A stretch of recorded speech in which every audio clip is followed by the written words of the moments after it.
Barrack की पूरी language को बिल्कुल शॉर्ट कर दिया है, सारे क्लोजेज में, आर्टिकल्स में जितने भी हैं। तो देखिए ये वीडियो, इसके अंदर आज डे 23 में मैंने पढ़ा था प्रोसीजर इन फाइनेंशियल मैटर्स। इसमें सबसे पहले है आर्टिकल 112। आर्टिकल 112 बात करता है एनुअल फाइनेंशियल स्टेटमेंट। ये क्या होता है? एनुअल फाइनेंशियल स्टेटमेंट जो होता है क्लोज 1 में दे रखा है, इसके अंदर इनकम और एक्सपेंडिचर किसका दिया होता है? दोनों हाउसेस की इनकम कितनी हो रही है, एक्सपेंडिचर कितने हो रहे हैं, और दोनों हाउसेस का दिया जाता है। इसके अंदर एनुअल फाइनेंशियल स्टेटमेंट बनता है तब।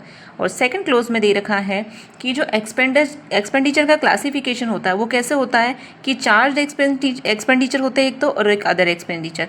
चार्ज में वो होते हैं जो कंसोलिडेटेड फंड ऑफ इंडिया पर चार्ज है कि उसमें से फंड निकाला जाएगा, और अदर एक्सपेंडिचर जो होते हैं जो कंसोलिडेटेड फंड से प्रपोज्ड है बट चार्ज नहीं किया जा सकता है। चलिए अब इन दोनों में डिफरेंस की बात कर देते हैं कि ये चार्ज एक्सपेंडिचर और अदर एक्सपेंडिचर कौन कौन से होते हैं।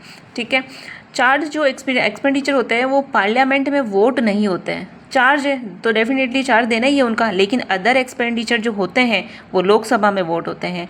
चार्ज पे डिस्कशन हो सकता है कि इस चीज़ का चार्ज हुआ है, लेकिन अदर एक्सपेंडिचर जो होते हैं वहाँ उसमें डिस्कशन भी होता है, प्लस क्या होता है, वोट भी होता है। और चार्ज जो होते हैं वो कंसोलिडेटेड फंड ऑफ इंडिया पर चार्ज होते हैं, लेकिन अदर एक्सपेंडिचर से प्रपोज्ड होते हैं, चार्ज नहीं होते हैं। ओके, अब इसके क्लोज 3 की बात करते हैं। क्लोज 3 में ओनली हमें दे रखा है कि चार्ज एक्सपेंडिचर, इसमें कौन कौन सी चीज़ें काउंट होती है।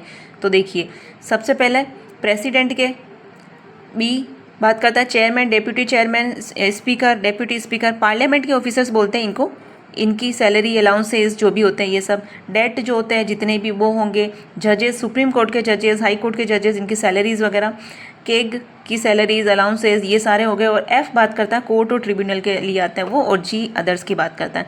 तो अब इस चीज़ को लर्न करने के लिए मैंने एक ट्रिक बनाई है, तो वो ट्रिक आप देख सकते हैं। ट्रिक में ये दे रखा है, ये रही ट्रिक। प्रेसिडेंट पार्लियामेंट से डेट लेकर जज को केक के कोर्ट भेजता है। कितनी अच्छी ट्रिक है। प्रेसिडेंट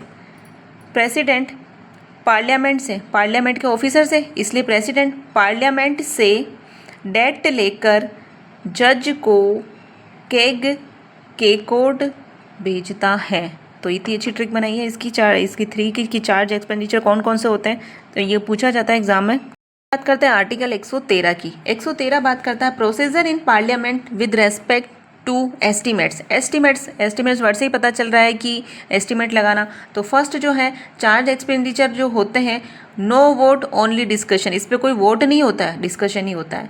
ठीक है। सेकंड बात करता है डिमांड पर, कौन बोलेगी? लोकसभा बोलेगी, मतलब वोट करेगी लोकसभा इस चीज़ में अगर डिमांड होगी तो, अदरवाइज नहीं करेगी। और ये सब चलता है प्रेसिडेंट की रिकमेंडेशन पे। ऐसा है कि इस आर्टिकल में जो है पैसा अप्रूव होता है। ठीक है, पैसा क्या होता है इस आर्टिकल में? अप्रूव होता है।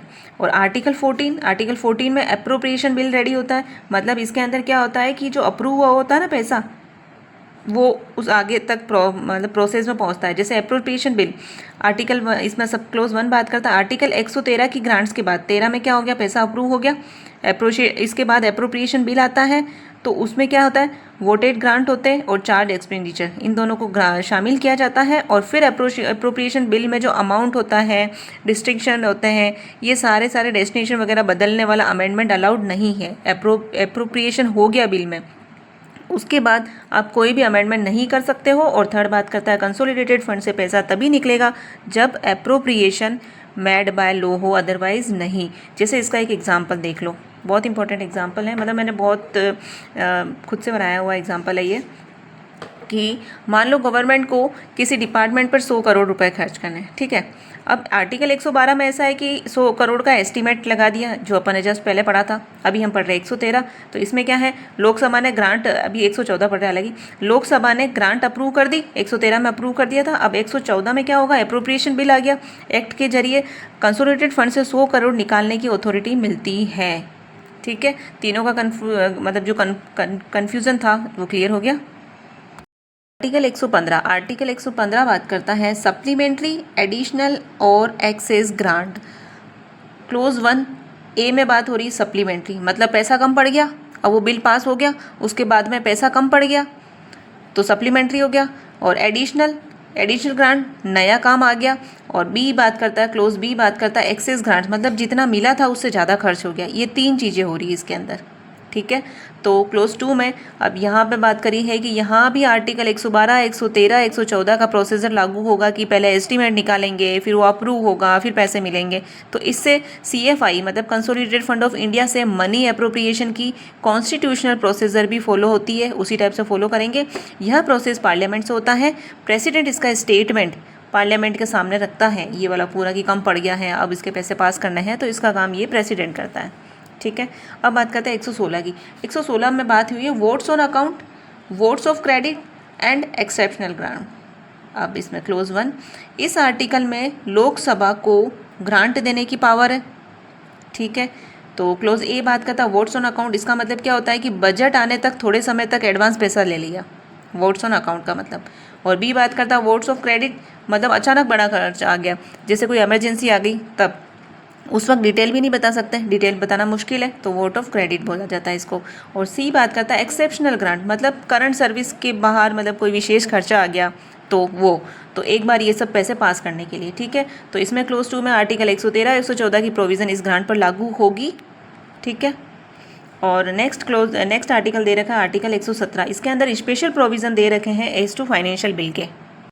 इसके अंदर 3 क्लोज हैं, लेकिन एक बार क्लोज 1 और क्लोज 3 में एक तरह से डिफरेंस की तरह पढ़ेंगे तो ज़्यादा समझ में आएगा। तो 117 1 सब क्लोज 1 और 117 का क्लोज 3। इसके अंदर ऐसा है कि आर्टिकल 110 1 ए से लेके एफ तक जो दे रखे हैं क्लोजेस, उसमें फाइनेंशियल मैटर्स और दूसरे मैटर्स इसमें जोड़े जाएंगे। आप 110 वाला वीडियो देख सकते हैं, उसमें मैंने ए से लेके एफ तक क्लियर समझा रखे हैं, उसमें ट्रिक भी बता रखी है, ठीक है। और बिल से 117 3 में क्या दिया गया है कि बिल से CFI पर एक्सपेंडिचर होगा, कंसोलिडेटेड फंड उसी से चार्ज होगा। इसमें प्रेसिडेंट रिकमेंडेशन देता है, इसमें भी देता है प्रेसिडेंट रिकमेंडेशन। ओनली लोकसभा में इंट्रोड्यूस होता है, इसमें दोनों हाउसेज में इंट्रोड्यूस होता है। राज्यसभा अमेंडमेंट कर सकती है, इसके अंदर राज्यसभा लेजिस्लेटिव पावर रहती है लेकिन अमेंडमेंट नहीं कर सकती है। फाइनेंशियल बिल की जो कैटेगरी होती है, कैटेगरी नंबर 1 बोलते हैं इसको और कैटेगरी नंबर 2 बोलते हैं इसको फाइनेंशियल बिल की। और क्लोज 2 मैंने बाद में इसलिए पढ़ाया क्योंकि इन दोनों में थोड़ा डिफरेंस था, मेजर कम ही लग रहा था, मतलब सेम ही लग रहे थे इसलिए। और फाइन और फीस पे फाइनेंशियल बिल कभी भी नहीं लगता है, ठीक है। तो अब नेक्स्ट जो हेडिंग है प्रोसीजर जनरली, तो इसके अंदर सबसे पहला आर्टिकल है आर्टिकल 118 जो रूल ऑफ प्रोसीजर। प्रोसीजर का रूल क्या है, तो ईच हाउस अपने रूल्स बनाएगा। बहुत ज़्यादा शॉर्ट कर रखा है मैंने, 1 लीनियर कर रखा है, बिल्कुल एक लाइन में मैंने पूरी बैरेक्ट का पूरा ऐसा बता रखा है। ईच हाउस अपने रूल बनाएगा। सेकंड, नए रूल्स जब तक नहीं बनेंगे तब तक डेफिनेटली ओल्ड ही रहेंगे। 3, जॉइंट सिटिंग के रूल्स कौन बनाएगा, प्रेसिडेंट बनाएगा। 4th, जॉइंट सिटिंग में स्पीकर प्रेसाइड करेगा, ठीक है। बहुत ही ईजी एक्सप्लेनेशन है। आर्टिकल 119 बात करता है regulation by law of procedure in parliament in relation to financial business. ये फाइनेंशियल बिजनेस की बात करता है, तो फाइनेंशियल बिजनेस के लिए पार्लियामेंट ही लॉ बना सकती है, सिर्फ इतना सही है इसके अंदर।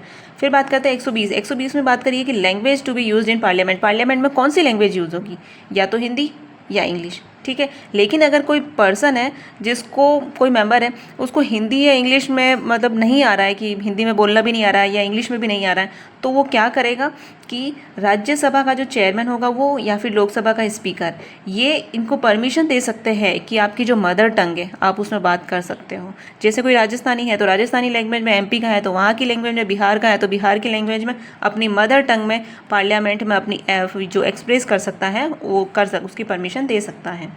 क्लोज 2 बात करता है कॉन्स्टिट्यूशन के कमेंसमेंट के 15 साल बाद इंग्लिश हटती अगर पार्लियामेंट लॉ नहीं बनाती। लेकिन पार्लियामेंट ने लॉ बना दिया तो इंग्लिश नहीं हटी, इंग्लिश अभी तक है, ठीक है।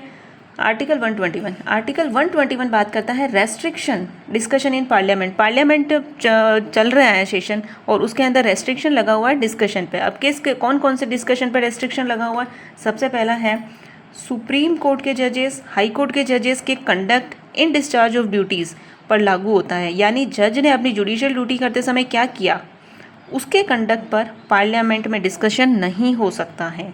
लेकिन अगर रिमूवल मोशन के दौरान डिस्कशन हो सकता है, अगर जज के रिमूवल की बात हो रही है तो डेफिनेटली उस वक्त डिस्कशन हो सकता है, अदरवाइज नहीं हो सकता है, ठीक है। आर्टिकल 122 बात करता है court not to inquire into proceedings of parliament. कभी भी कोर्ट इंटरफेयर नहीं करेगा पार्लियामेंट की प्रोसीडिंग्स में, इसका मतलब ये हुआ।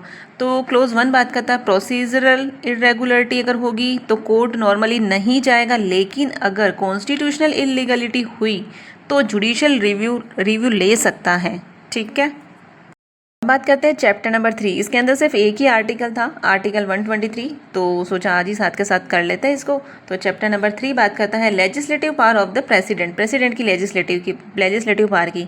Article 123, power of president to promulgate ordinance during recess के टाइम पे ऑफ पार्लियामेंट, पार्लियामेंट के रेसेस के टाइम पे प्रेसिडेंट की क्या पावर होगी ऑर्डिनेंस को लेके। तो चलिए इसमें जो क्लोज दे रखे हैं, टोटल 3 क्लोज दे रखे हैं। सबसे फर्स्ट बात करता है ऑर्डिनेंस कब जारी होगा। देखो, एक तो ऑर्डिनेंस कब जारी होता है, जब पार्लियामेंट के दोनों हाउस सेशन में नहीं है तब ऑर्डिनेंस जारी करेंगे, और इमीडिएट एक्शन ज़रूरी होता है उस वक्त। ठीक है, रेसेस का बोला है, इसका मतलब दोनों हाउसेज नहीं है और इमीडिएट एक्शन ज़रूरी होता है। अब सेकंड का क्लोज ए बात करता है कि क्या रहेगा, मतलब उसकी पावर क्या रहेगी। सेम फोर्स एंड इफेक्ट रहेगा जैसे पार्लियामेंट ने लॉ बनाया हो। ठीक है, और पार्लियामेंट के रीअसेंबली, पार्लियामेंट जब रीअसेंबल हो जाती है तो उसके 6 वीक के बाद में ऑर्डिनेंस समाप्त हो जाती है। अगर उससे पहले दोनों हाउसेज उसे डिसअप्रूव नहीं कर देते, अगर पहले ही डिसअप्रूव कर दिया तो पहले ही समाप्त हो जाएगी, लेकिन अगर नहीं किया तो 6 हफ्ते बाद ऑटोमेटिकली ये हो जाएगी, क्या हो जाएगी, डिसअप्रूव हो जाएगी। सेकंड में क्या है, विड्रॉल एट एनी टाइम, किसी भी टाइम प्रेसिडेंट कर सकता है विड्रॉल, किसको, ऑर्डिनेंस को, जो बनाई हुई है वो उसको। और थर्ड क्लोज में बात करी हुई है कि ऑर्डिनेंस में ऐसा प्रोविज़न है जिसे पार्लियामेंट एनेक्ट करने के लिए कॉम्पिटेंट नहीं है। अगर पार्लियामेंट कॉम्पिटेंट नहीं है तो वो क्या हो जाएगा, प्रोविज़न वॉइड हो जाएगा। तो आज सिर्फ इतना ही हुआ, क्योंकि बैर एक्ट को इतना ईजी करना थोड़ा टफ रहता है, टाइम भी लगता है, और ये वाला जो टॉपिक है थोड़ा सा बोरिंग लगा था मुझे, तो थोड़ा ज़्यादा टाइम लग गया था इसमें, पर फिर भी कर लिया मैंने। अगर आप लोगों को मेरी मेहनत पसंद आए, मेरा पढ़ने का तरीका या फिर मेरी ट्रिक्स पसंद आए तो प्लीज़ मुझे सपोर्ट करें, चैनल को सब्सक्राइब करें, लाइक करें, और आगे के वीडियो देखने के लिए मेरे साथ जुड़े रहें।